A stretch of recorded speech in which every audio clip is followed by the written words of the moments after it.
Grüezi and welcome to Opus 7 of Classical Cake, the podcast where we discuss topics relating to Viennese classical music and Austrian culture while enjoying a delicious cake. I'm your host, Daniel Ademaltz. If you're new here, welcome.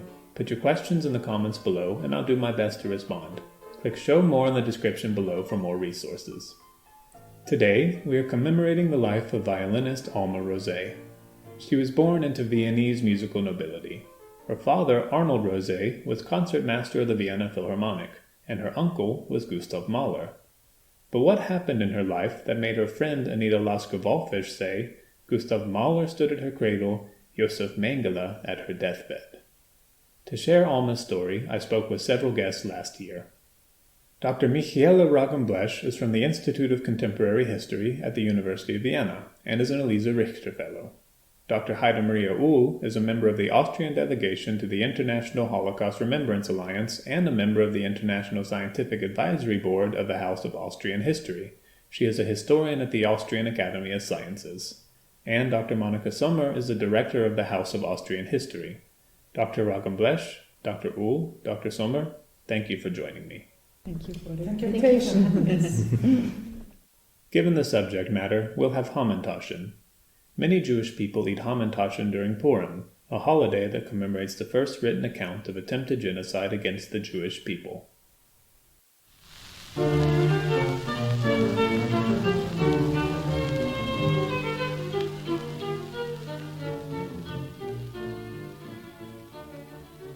Tell us about Alma Rosé's family.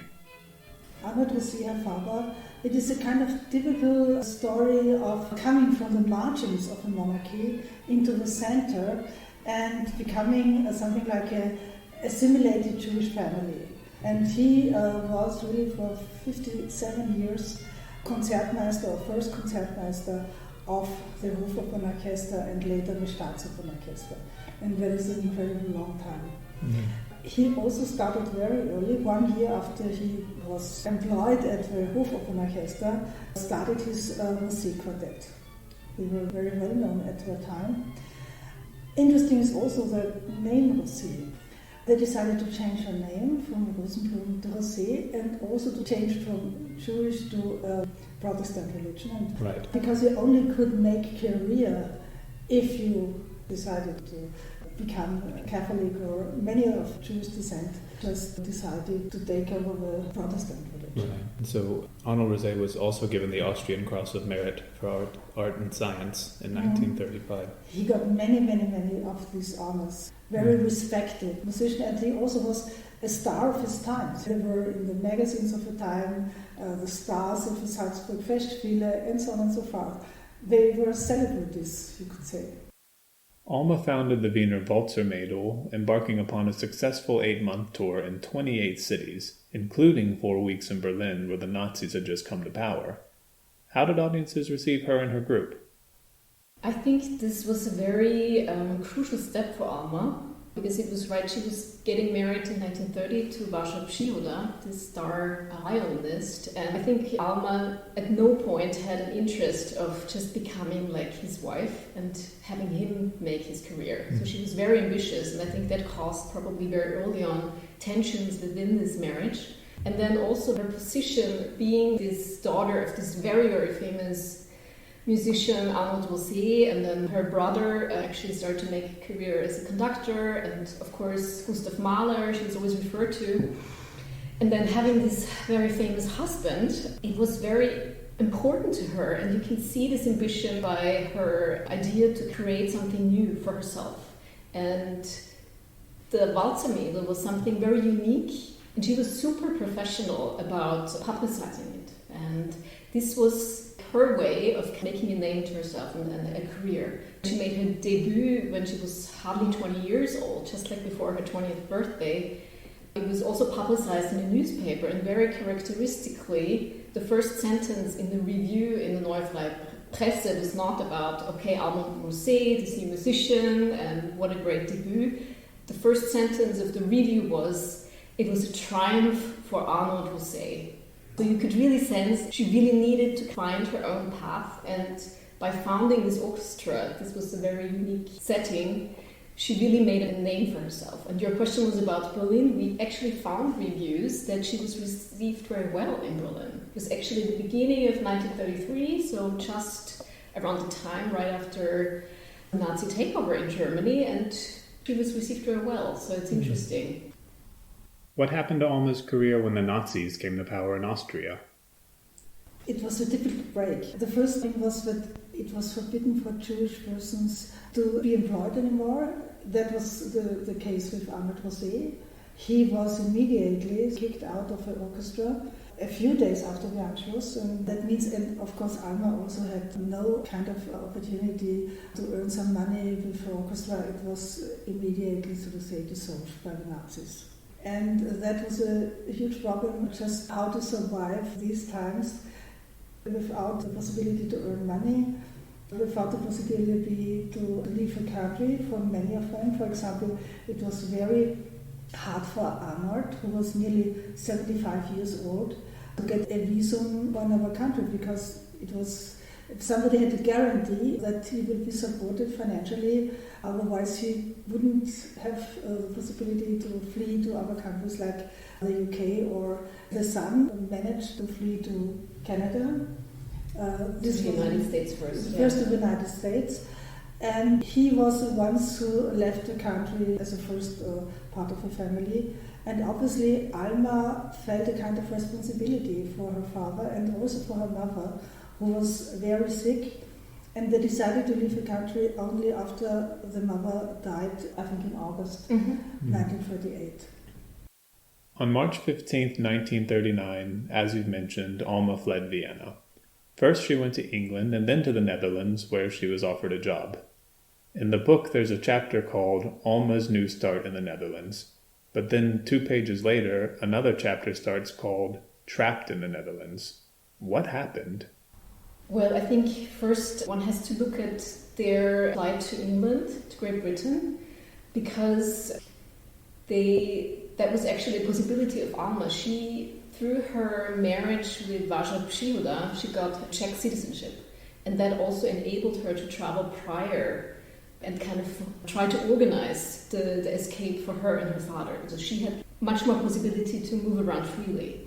And that was what we kind of figured out, that she must have been able to bring out the very valuable instruments, because her father had a Stradivari and she had also very valuable Guadagnini, and she was probably, during these travels, she already went to London, she made a stop in the Netherlands, and she tried to organize and get people to support him. And so she had to escape in March of 1939. She wanted to leave with her father, but it was not possible, because then, of course, the Nazis also occupied the Czech Republic, and she had to leave before her citizenship would be valid anymore. And when both arrived her father joined her in May of 1939, and both were there, and the problem was that they had hardly possibilities to make a living, because in Great Britain and in England, the music guild was very strong, and for all those musical refugees, they couldn't teach, they couldn't make a solo career, they could only play quartet. So in a way, to take up an engagement in the Netherlands was for her also something like a possibility to continue her musical career. And of course, for us in retrospective, we think she moved to the Netherlands in December of 1939, and of course we know that in May of 1940 the Netherlands was occupied. So for us in retrospect, it's something that a decision that is very much questionable, and we think like, oh my god, she was already saved, why did she do that? But thinking about the time, it's very important that you consider that this was, even for other musicians, there were other famous musicians who also were already in the UK and then decided to take up a musical engagement possibility in the Netherlands. It was something that was made quite plausible at the time. And the second reason that is expressed in a lot of the letters that remained with her brother is that she also felt the responsibility of her father. So she really, that was also one of the reasons that she took up this engagement in the Netherlands, so she could make money and also support her father. So you kind of have to take both of these aspects into the picture. At this point, Alma's getting desperate, and time is working against her. Her brother Alfred secured an affidavit for her to move to the United States, but the Nazis closed American embassies before it could reach her. On December 10, 1941, her passport was stamped with a red J for Jewish, and the next day, Americans entered the war, so Alma lost contact with Alfred. On December 14, 1942, she gave her violin to her boyfriend and a portrait bearing the words, "Must not be lost," and she fled. She was caught at a train station in Dijon, France. Alma arrived in Auschwitz with a transport carrying 1,000 deportees. 440 were immediately murdered. Of the 1,000, only 52 survived the war. Where did Alma go after the selection? Well, Alma was selected to be among the prisoners who became part of the infamous Block 10, where there were medical experiments undertaken. Dr. Klaus Klauberg is very famous for conducting these experiments. But again, I mean, you find that so often in her life. Within these dreadful circumstances, again, she was lucky. She was discovered as this famous musician. Even in Auschwitz, people could associate with the name Alma Rosé. And they were, I mean, this is like the contradiction that many of the SS men loved classical music. So the name Rosé rang a bell with many of them. So they discovered Alma Rosé within this Block 10. And Maria Mandl, who was heading the women's camp in Birkenau. This was also interesting. She was somebody who was probably not from a very musical background or cultural background, but the Rosés were so much present in Austrian cultural life, even for general masses, being in all these magazines, so she knew the name of Rosé as well. And for her, this was actually a way to, or she thought this was a way for her to advance her own career within the SS hierarchy, to take on Alma Rosé, and she made her director of the women's orchestra. Alma Rosé pretty soon understood this dynamics, that somehow the orchestra meant something to Maria Mandl as well for her own career, so she could start getting some small privileges, is maybe too much to say, but like advantages for the prisoners who were members of the orchestra. For example, she was able to get an oven in the barracks of Birkenau, which is unheard of.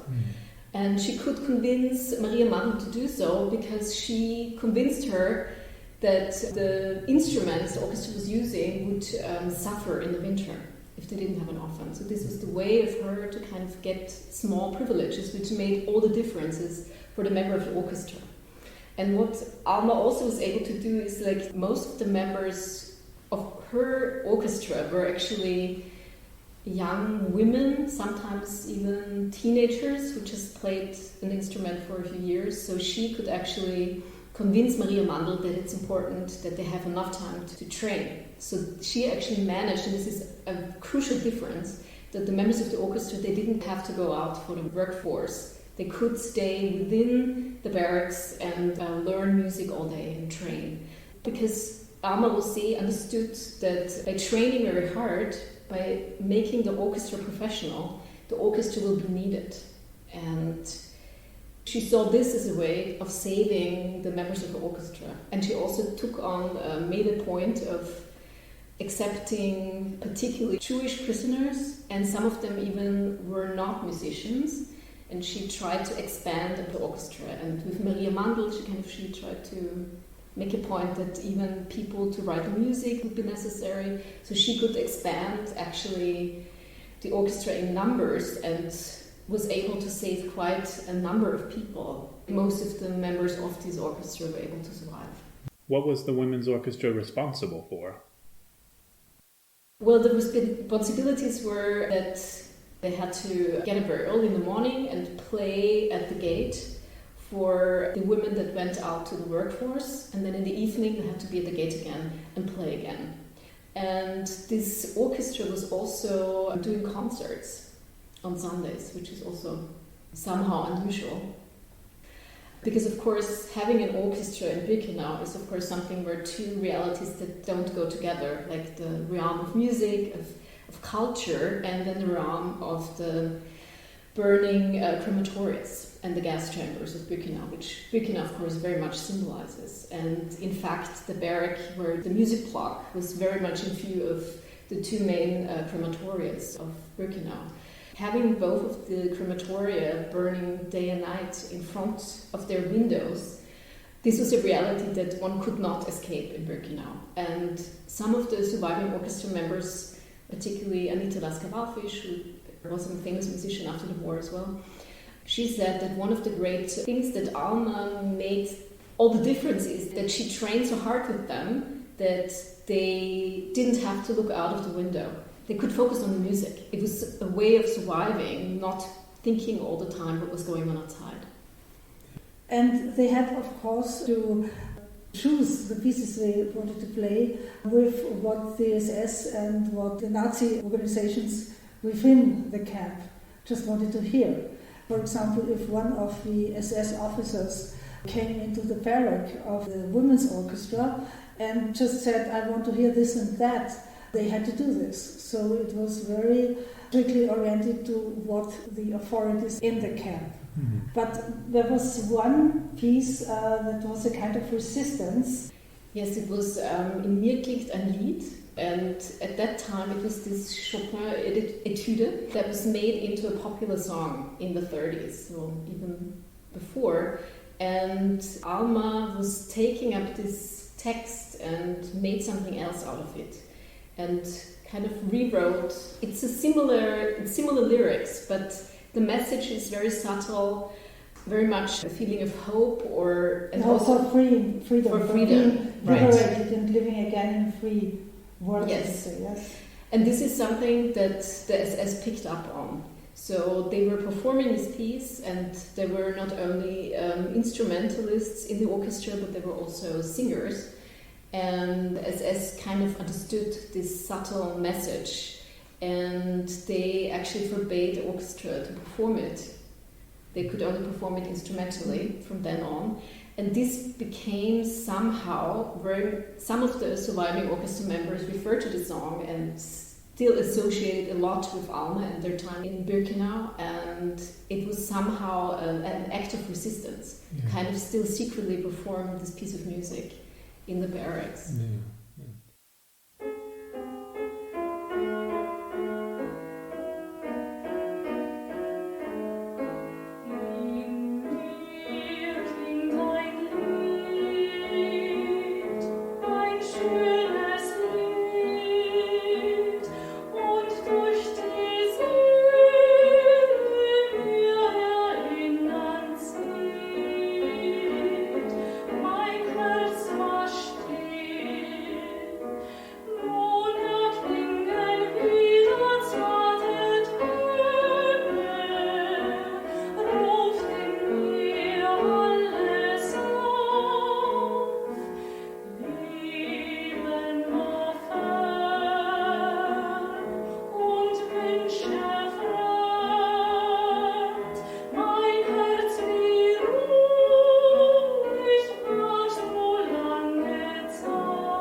What you said was interesting is the sort of two sides of Auschwitz-Birkenau, of being a death camp, and then the people running this also having a taste for classical music, this high art. And, you know, we like to think of evil being completely evil, but somehow these two things being very close to each other is a little bit unsettling. Very much so, yeah.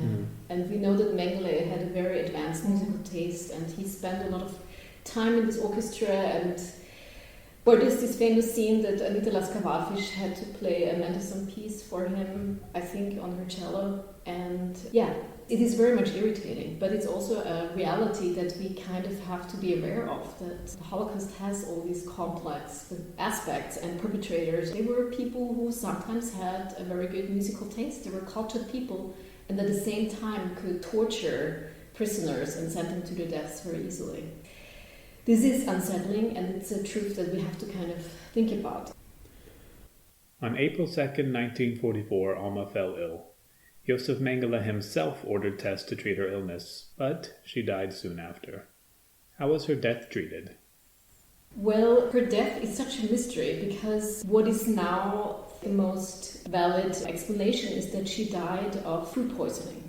And to die of food poisoning, and more particularly of meat poisoning in a place like Auschwitz and more specifically Birkenau, is of course also a contradiction, because you would not think that prisoners would die of that. And the reason is that Alma was the head of the women's orchestra, and it was kind of a capo function, so she also had a little bit more possibility or more freedom to go around the camp, and she was invited to a birthday party of one of the capos who worked at the Canada Commando. And at the Canada Commando, people had access to food sometimes that people brought, and of course this was forbidden, but still things like that were crucial in the barter of Auschwitz and also in the survival, so people could exchange things for food or bread. And at this birthday party they served meat cans that somebody must have brought on their journey to Auschwitz, and these meat cans were served at this party, and Alma had some of it, and they must have been spoiled already. So she died of... But her former orchestra members always kind of refer to it also that it was a death that is also a privilege, right? She was not murdered in the gas chambers. At least she had the possibility to die in a bed. Yeah. And even though this bed was in the Revier in Birkenau, and the Revier was not a very... like a hospital setting, it was a very poor medical supply that was possible to give to people, but at least she died in a bed. And we have witness account that, which is very unusual for Auschwitz and Birkenau, that the prisoners, her fellow orchestra members, were able to say goodbye to her, which was unusual. I mean, she didn't get a burial because, of course, we're still in Birkenau. She was then cremated, but at least there was this moment of dignity that she was given. Yeah. The interesting thing is you still have a grave in Vienna. The graveyard is in Grinzing, and Alma's name is written on the stone.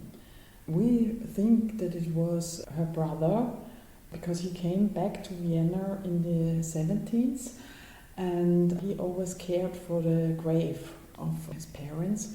And you see also the name Alma Rosé on the stone. Yeah. Interesting. So, and also a street was named after her at the end of the 1960s in Vienna. Yes, yes. So the orchestra got a new leader and most members survived. In the meantime, Arnold and Alfred Rosé heard nothing since 1942. However, in June 1945, a friend of Alma's sent her brother Alfred a telegram letting him know about Alma's death. Her violin was still in safe hands. Where is it now? The history of the instrument was also very interesting for us, so we did not only research on the life of Alma and Arnold Rosé, but also on the history of the instruments, on the Stradivari on the one hand and of the Guadagnini on the other hand. And we also knew that the Stradivari still exists and that the instrument is still in use. And we got in contact with Benjamin Schmidt, who plays the Stradivari, the Rosé Stradivari in the moment. We tried to get in contact also with Zacco Bronn, who is the owner of Alma's Guadagnini, and it was kind of a little dream to bring both instruments together again. We couldn't manage this right now, but both instruments are still in use, so it's a kind of a good fact that they are not here in our museum. Yeah. As you mentioned before, the last note before she escaped the Netherlands or the last act was to give her violin, her most precious thing, and you can see this very close relationship both musicians had with these instruments. And with the last note, should not be lost. And in a way, her wish came true, right? Because it didn't get lost, and it was actually that a former pupil of Arnold José then bought this instrument, and he knew Alma, so there was also the first musician that played this instrument, and now I'm blanking on his name, but Felix Eil. Thank you, Felix Eil, that he knew Alma, so he had this relationship and even named the instrument the Guadagnini Alma in memory of the daughter of his former teacher. And so her wish really came true, that the instrument was not lost, and also her story was not lost in the end. So maybe if somebody is interested in taking over the exhibition, he or she should contact us. It's really easy to take it over. You just need 16 stands where you can put on the information plates, and we can send it in a digital way. So it's really possible to take it over everywhere in the world. And just one sentence about the remembrance for Alma Rosé. It was Monika Sommer's decision at the opening of the new museum to name this plateau, to give it the name Alma Rosé. Because maybe you know that the place where the exhibit was shown is in the middle of two very interesting places. On the one hand, you have the balcony where Adolf Hitler announced the so-called Anschluss on the 15th of March in 1938, so just 1 year before Alma left. And on the other hand, you've got the collection of old instruments. As Dr. Sommer mentioned, in the Neue Burg there is a beautiful space renamed the Alma Rosé Plateau. Visit. While there, I highly recommend that you visit the House of Austrian History and the collection of historic musical instruments, as all are housed in the same building. Dr. Roggenblech, Dr. Uhl, Dr. Sommer, thanks for sharing this classical cake with me. Thank you. Thank you. Thank you for the interest. Yeah, very nice coming. Yeah. And thanks to you listeners for tuning in. If you learned something new, then please like and share with your friends. If you haven't already, please subscribe. I'm Daniel Adam Maltz. See you in Vienna. Auf Wiedersehen.